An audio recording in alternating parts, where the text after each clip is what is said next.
బాబు jungle Raj భయానక పాలనతో ప్రజాస్వామ్యం ఖూని, చంద్రబాబు సర్కార్ అరాచక పాలనపై వైఎస్ఆర్ కాంగ్రెస్ అధ్యక్షుడు జగన్ ధ్వజం, ఖచ్చితంగా ప్రతిఘటన. ఇదంతా కూడా జంగిల్ రాజును తరిమి కొడదాం అంటూ నిన్న జగన్ గారు విశేషమైనటువంటి జన సమూహాన్ని ఉద్దేశించి ఆయన పర్యటిస్తూ ఆయనకు స్వాగతం పలికిన తీరు అందరినీ విస్తుపోయేలా చేసింది. ఎన్ని అడ్డంకులు ఆటంకాలు కల్పించినా కూడా జనం వాళ్ళంతటికి వాళ్ళే స్వచ్ఛందంగా వచ్చినట్లు కనిపించిందా లేదా? అలాగే ఆయన మాట్లాడింది కూడా సూటిగా ఆయన కొన్ని ప్రశ్నలు వేసి కొన్ని విమర్శలు చేసి కొన్ని వాస్తవాలు చెబితే జీర్ణించుకోలేని ఎల్లో మీడియా మాత్రం వక్రీకరించి యథాప్రకారం రాంబాబు అన్న చేసిన తప్పేంటి 2 తిట్లు తిట్టారా అని అన్నారంట జగన్ గారు. ఈనాడు వాళ్ళు దిక్మాలిన రాతలు. ఏమండి తిలక్ గారు చెప్పండి, ఇవి దిక్మాలిన రాతలు కాదా?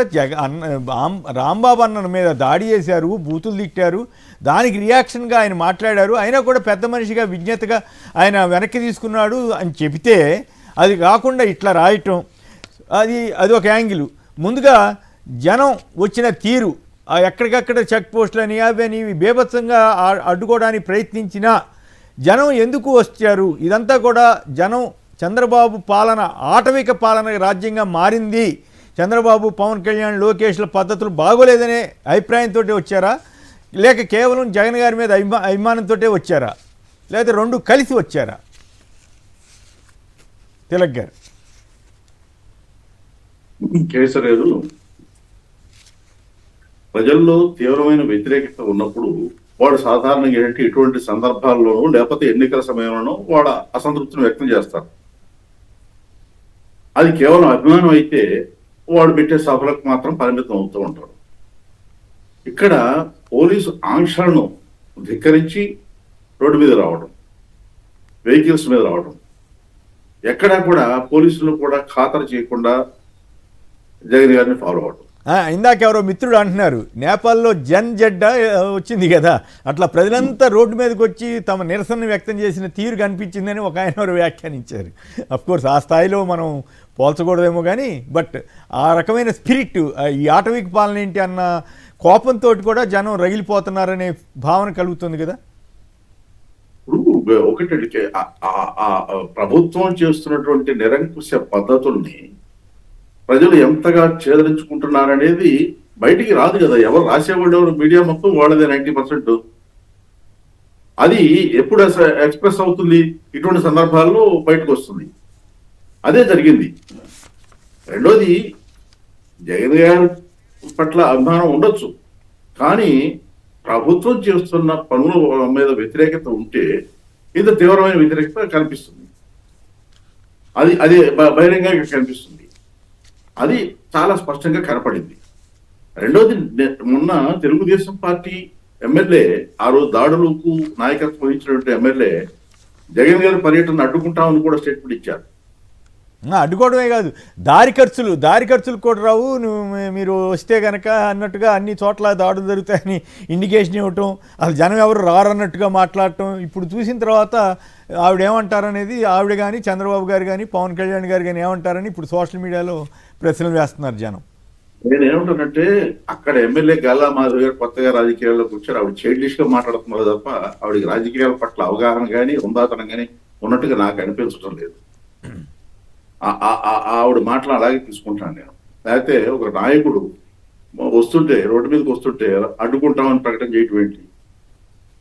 అది ఏంటంటే ఆ పార్టీ నాయకత్వం ప్రభుత్వం ఇస్తున్న దన్ను వలన ఆ ధైర్యం వస్తుంది తప్ప, ఆ మాటలు వస్తాయి తప్ప మరో రకంగా వస్తాయని నేను అనుకోవటం లేదు. ఇక్కడ విషయానికి వస్తే, మీకు ప్రజల్లో ఎందుకు వ్యతిరేకత వచ్చింది అనే విషయానికి వస్తే, ఈ ఎంతసేపు వాడు అంబటి రాంబాబు గారు ముఖ్యమంత్రి గారిని ఉద్దేశించి ఓ పదం వాడారు, దూషించారు, దుర్భాషలాడేవారు అనే మాట చెప్తున్నారు. ఈ రోజున రాంబాబు గారు వాడారని చెప్తున్నటువంటి పదం ముఖ్యమంత్రిగా జగన్మోహన్ రెడ్డి గారు ఉన్నప్పుడు పట్టాభి గారు పోషడికి అనే మాట వాడారు. దాని అర్థం ఏంటి? ఆ అర్థం కూడా జగన్మోహన్ రెడ్డి గారు బహిరంగ సభలో పోలీస్ సంస్మరణ దినోత్సవం సభలో మాట్లాడి ఎక్స్ప్లెయిన్ చేశారు ఆ పదానికి అర్థం ఏంటనేది. 2 ఒకటే కదా. మరి ఆ రోజు ఎందుకు కేసు పెట్టలా? ఆ రోజు కూడా జగన్మోహన్ రెడ్డి గారు ముఖ్యమంత్రి పదాలని ఉన్నారు కదా, అది కూడా దుర్భాషలాడటమే కదా. సందర్భాన్ని బట్టి కేసు పెట్టారు కానీ వెంటనే బెయిల్ వచ్చినట్లుందండి.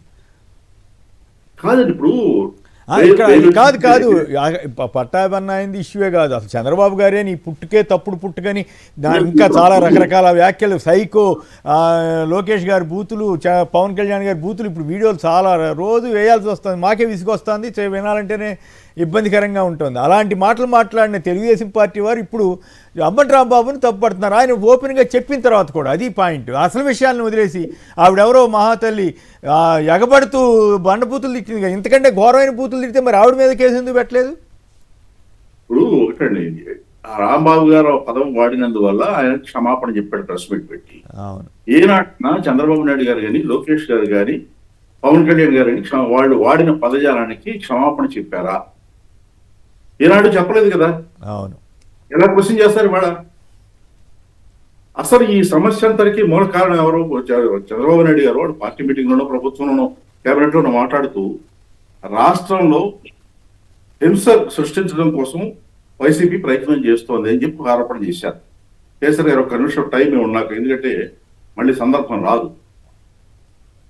ఈ ఆరోపణ చేసింది వైసీపీ హింస సృష్టికి ప్రయత్నం చేస్తోందన్నారు. ఎవరు హింస సృష్టి ప్రయత్నం చేస్తున్నారు? అసలు ఈ సమస్య మూలం ఎక్కడ? మొట్టమొదటి ఈ సమస్య మొదలైంది ఎక్కడ? లడ్డూలో జంతు కొవ్వు కలిసిందనే మాట దగ్గరికి మొదలైంది. ఎవరు కారణం? చంద్రబాబు నాయుడు గారు. ఆ మాట ఎంక్వైరీ చేసి అన్నారా? పోయిన ముఖ్యమంత్రి హోదాలో ఆయన మాట్లాడితే ఆయన ముందు ఉన్నటువంటి రిపోర్ట్ ఏమిటి? బయట పెట్టండి. ఆ రిపోర్ట్ ఎవరిచ్చారు? ఆ కాపీ బయట పెట్టండి, ప్రెస్ మీట్లో పెట్టండి, లేదా అఖిలపక్ష సమావేశం పెట్టి బయట పెట్టండి. ఏమీ లేకుండా నాకు ఎవరో చెప్పారు అని అంటే ముఖ్యమంత్రి హోదాలో అలా మాట్లాడొచ్చా? అక్కడి నుంచి సమస్య మొదలైంది. అరే తర్వాత మీరు ఎంక్వైరీ కమిషన్ వేయలేదు, కమిటీ వేయలేదు. సుబ్బారెడ్డి గారు సుప్రీంకోర్టుకు వెళ్ళి సిట్ వేయించారు. వేస్తే రాష్ట్ర ప్రభుత్వ ప్రతినిధులు కూడా ఉన్నారు కదా, అధికారులు కూడా. ఆ సిట్టుని సుప్రీంకోర్టులో వ్యతిరేకించాలి కానీ బహిరంగంగా వచ్చి ఆ సిట్టు కరెక్ట్ కాదు. ముందు 10 రోజుల పాటు వాళ్ళు వాదించారు.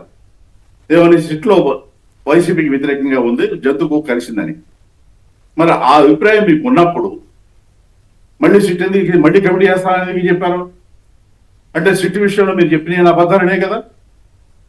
అక్కడే కదా ఇదంతా వచ్చింది వివాదం.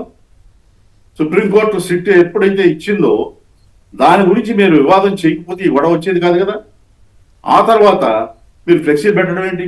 సుప్రీంకోర్టుకి ఇచ్చినటువంటి సిట్లో ఉన్న అంశాలని వక్రీకరిస్తూ, హిందూ మతానికి అన్వయిస్తూ, జగన్మోహన్ రెడ్డి గారు బొమ్మలు వేస్తూ మీరు చెప్పడం అంటే ఏంటి? మత విద్వేషాలు రెచ్చగొట్టడం కదా. మూలం ఇది కదా. అందువలన ఈ మత విద్వేషాలు కానీ, హింసను ప్రేరేపించడం కానీ, వీటన్నిటికీ కారకులు, మూల కారకులు మీరు. మళ్ళీ వైసీపీ మీద ఆరోపణ చేస్తారు. ఇప్పుడు మీరు అంబటి రాంబాబు గారు ఒక పదం అన్నారని మీరు దాడి చేశారు. దాడి చేస్తే నేను ఒక క్వశ్చన్ స్ట్రైట్ గా అడుగుతున్నా ఇక్కడ. ఈవేళ ఇంత యాగి చేస్తున్నారు కదా లడ్డూలో జంతు కొవ్వు విషయంలో అని. కనకదుర్గ గుళ్ళో, శ్రీకాళహస్తి గుళ్ళో క్షుద్ర పూజలు జరిగాయని మీ హయాంలోనే గతంలో ముఖ్యమంత్రిగా ఉన్నప్పుడు ఆరోపణలు వచ్చినాయి. ఎందుకు ఎంక్వైరీ చేయరా? ఎందుకు కమిటీ వేయరా? ఆ రోజున హిందూ మతం గుర్తులేదా? ఆ రోజున హిందూ మతం నాశనమైనా పర్వాలేదా? ఈరోజు హిందూ మతాన్ని అడ్డుపెట్టుకుని జగన్మోహన్ రెడ్డి గారు హిందూ మతం వ్యతిరేకి అని ప్రచారం చేయడం కోసం మీరు చేసిన ప్రయత్నం తప్ప ఇది మరొకటి కాదు. ముఖ్యమంత్రి హోదాలో ఉండి రాష్ట్రంలో శాంతి భద్రత దెబ్బతినకుండా చూసుకోవాలి. కానీ ఫ్లెక్సీలు పెట్టి రెచ్చగొట్టి హింస జరిగేట్టు చూసి, హింస ఎవరు చేశారు? తెలుగుదేశం పార్టీ దాడి చేసింది, అంబటి రాంబాబు కాదు కదా. హింస మీ పార్టీ వాళ్ళు చేసి హింసను వైసీపీ సృష్టిస్తుందన్న ఆరోపణ చేయటం ఏంటి? రైట్. ఇది మీకు మీడియా చేతిలో ఉంది కాబట్టి ఏది పడితే అది మాట్లాడటం. అవును. అట్లాగే చాలా రకాలుగా మాట్లాడుతున్నారు. దాన్ని జగన్మోహన్ రెడ్డి గారు మాట్లాడిన మాటల గురించి కూడా చాలా మాట్లాడుతున్నారు. నేను కొన్ని విషయాలు ప్రస్తావించాలి కేసరి గారు, మీరు దయచేసి అర్థం చేసుకోండి. నిన్న జగన్మోహన్ రెడ్డి గారు అంబటి రాంబాబు కాపులో టైగర్ అన్నారు. తప్పేమిటి? 3-4 దశాబ్దాలుగా జరుగుతున్న విషయాలను గమనించినట్లయితే గుంటూరు జిల్లాలో కన్నా లక్ష్మీనారాయణ, అంబటి రాంబాబు టైగర్స్. పైగా వాళ్ళు జరుగుతున్నది ఏంటి? కాపు కులంలో ఎవరికైనా కులం, కాపు కానీ ఇంకే కులం అయినా కానీ కులం పట్ల అభిమానం ఉండటం తప్పులేదు, సహజం. ఆ అభిమానం ఉంటే నీ కులంలో వాళ్ళకి సహాయం చేయండి, వాళ్ళు పైకి రావడానికో, లేదా వాళ్ళ జీవన స్థితిగతులు మెరుగుపరచడానికో, వాళ్ళ చదువులకు, హాస్పిటల్ ఖర్చులకు సహాయం చేయండి. ప్రభుత్వ పథకాలు అమలు చేసేట్టు చూడండి. అంతేగాని కొనపిచ్చి రెచ్చగొట్టడం ఏంటి? రాంబాబు కాపు నాయకుడు ఎట్లా అవుతాడు? జగన్మోహన్ రెడ్డి గారు చెప్పడం ఏంటి? ఇది మాట్లాడుతున్నారు. నేను ఇంకొక పోస్ట్ కూడా ఒక దాంట్లో వచ్చింది, నేను చెప్తాను. వైసీపీకి తెలుగుదేశం తగాదా అయితే కాపు కులాన్ని ఎందుకు తీసుకొస్తానో మాట చెప్పారు జగన్మోహన్ రెడ్డి గారి గురించి. అసలు ఈ రాష్ట్రంలో కాపు కులం గురించి ప్రస్తావన తీసుకొచ్చింది ఎవరు? పవన్ కళ్యాణ్ గారు కదా. ఆయనకి ఏ సంబంధం? అసలు కాపు కులం ఏనాడన్నా కాపు కులం గురించి మాట్లాడారా? మీకు అది కూడా చెప్తాను నేను. మీకు లోగడ ఈ రాష్ట్రంలో కాపు కులం అనేది ఉంది కానీ గుర్తింపు అనేది లేదు. ఎప్పుడు వచ్చింది గుర్తింపు? ఏనాడు వచ్చింది? పొంగవేటి మోహన్ రంగా కాపునాడు జరిగిన తర్వాతే గుర్తింపు వచ్చింది. ఆ తర్వాత ముద్రగడ పద్మనాభం ఉద్యమం తర్వాత కాపు కులం అంటే మనం ఇగ్నోర్ చేయకూడదని రాజకీయ పార్టీల్లో గుర్తింపు వచ్చింది. ఆ తర్వాత చిరంజీవి పార్టీ పెట్టిన తర్వాత కాపు కులాన్ని మనం పరిగణలోకి తీసుకొని జాగ్రత్తగా ఉండాలనేది రాజకీయ పార్టీలో అవగాహన వచ్చింది. ఇది కదా క్రమం. ఈ క్రమాన్ని నెమ్మదిగా తీసుకొచ్చి పవన్ కళ్యాణ్ గారు, మీకు కాపు స్పృహ లేదా, కుల స్పృహ లేదా, ఓటేరా, ఇలా కొలపిచ్చి రెచ్చగొట్టింది ఎవరు? పవన్ కళ్యాణ్ గారు. ఇవాళ వైసీపీకి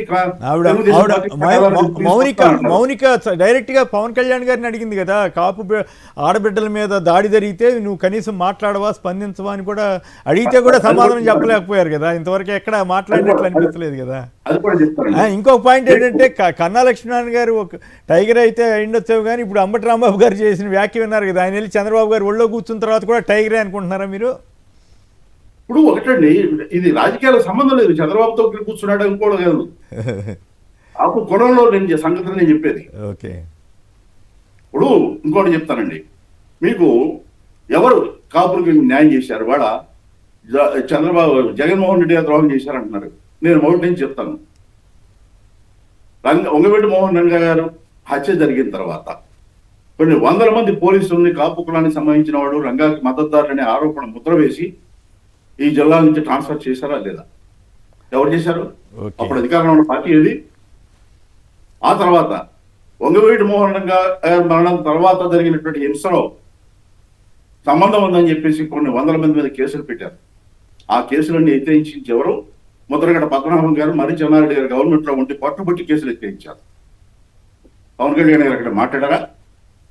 అసలు ఎక్కడైనా అడ్రస్ ఉన్నారా? ఆ తర్వాత తొలి రైలు దగ్ధం కేసులో కొన్ని వందల మంది మీద కేసులు పెడితే చంద్రబాబు నాయుడు గారు ఈ కేసులు విచారణ చేయించింది ఎవరు? జగన్మోహన్ రెడ్డి గారు. ఎవరు మాట్లాడారు? ముద్రగడ పద్మనాభం గారు. ఇవాళ ముద్రగడ పద్మనాభం గారు కాపు కాదు, జగన్మోహన్ రెడ్డి గారు కాపు పక్షపాతి కాదు. వంగవీటి మోహన్ రంగారావు గారికి రాజకీయాల్లో గుర్తింపు తీసుకొచ్చే విజయవాడ సిటీ కాంగ్రెస్ ప్రెసిడెంట్ ఇచ్చిన రాజశేఖర రెడ్డి గారు కాపు అభిమాని కాదు. పవన్ కళ్యాణ్ ఎక్కడి నుంచి వచ్చాయండి? పవన్ కళ్యాణ్ ఏం చేశాడు? ఎవరికి మద్దతుగా ఉన్నాడు? ముద్రగడ పద్మనాభం గారు నిరాదీక్ష చేస్తుంటే దాసరి నారాయణరావు గారు హైదరాబాద్ లో సినీ పరిశ్రమకు చెందినటువంటి కాపు వాళ్ళందరినీ కూడా సమావేశపరిచి, ఇంక్లూడింగ్ చిరంజీవి గారిని, కొన్ని నిర్ణయాలు తీసుకుని పద్మనాభం గారికి సంఘీభావం జరపడానికి వెళితే రాజమండ్రి ఎయిర్పోర్ట్ లో ఆపేశారా లేదా చంద్రబాబు నాయుడు గారు? దాసరి నారాయణ గారు చనిపోయిన తర్వాత మరి పవన్ కళ్యాణ్ గారు నాయకత్వం వహించవచ్చుగా. అప్పుడు కాపు అవసరం లేదు, ఇప్పుడు కాపు అవసరం లేదు. ఆయన ముఖ్యమంత్రి, ఆయన మంత్రి పదవి చేపట్టిన తర్వాత ఈ 19 నెలల్లో కాపులకు ఏం చేశాడో చెప్పమనండి ఆయన్ని. అది లేకుండా నీకు జనసేన పార్టీలో వాళ్ళకి ప్రయోజనం నీ ఇంట్లో నీ అమ్మకి పదవి కావాలి, నీకు పదవులు కావాలి, ఇవి జరుగుతుంది. చాలా చాలా కోపంగా ఉన్నట్టున్నారు పవన్ కళ్యాణ్ టీం మీద. కోపం రైట్, మళ్ళీ మాట్లాడదాం, మళ్ళీ అసలు ఇష్యూలోకి మళ్ళీ వద్దాము. ఒక్క నిమిషం దయచేసి లైన్లో ఉండండి.